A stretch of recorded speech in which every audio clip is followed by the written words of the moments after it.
Hello everyone, welcome back to my channel. I'm Yulan Li, a high school student, and today I would like to share some of my knowledge on stress, such as what are the causes of stress, what are our responses, and how can we reduce stress. Perhaps you find yourself crumbling on an important test with your fingers freezing and trembling, or perhaps you find yourself working on an assignment a few hours before the deadline. Under tense and nervous situations, most people will find it stressful to complete a task. According to the Gallup News, nearly 9 in 10 students say they frequently or occasionally experience emotional stress. So what's the general definition of stress? The World Health Organization, WHO, describes stress as a state of worry or mental tension caused by a difficult situation. This lecture will answer the most commonly asked questions by people, from the causes of most stress, our responses to stress, and what are some ways to reduce stress. Hope you enjoy my lecture. First question, what causes the most stress? Causes of stress are varied among different people. Some may worry and develop anxiety due to the external work stress, such as having long hours work, facing discrimination or harassment at work, having heavy workloads can all be the causes of stress. Likewise, life stresses can also have a big impact. The most common life stressors could be changing to a new environment or emotional problems such as depression and experiencing traumatic events such as a natural disaster or childhood trauma. Every trivial event happening in your life could be a stressor. Most importantly, stress doesn't always come from the outside.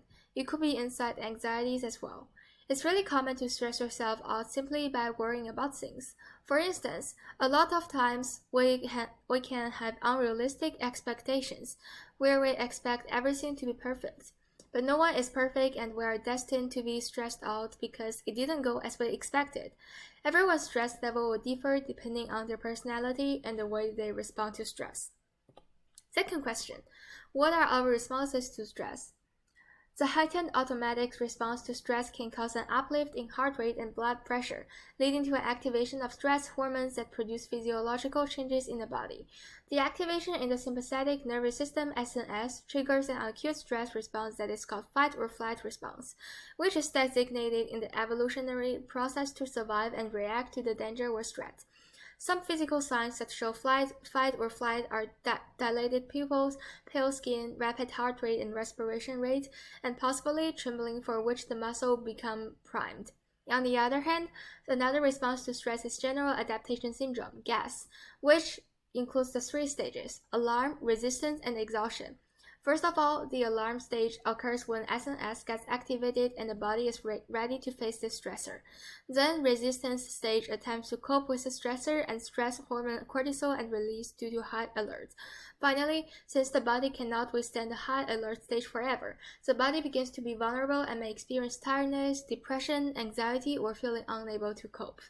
It's important to know that not all people will respond to stressors the same way, potentially due to different physiological levels. Finally, how can I reduce stress in my life?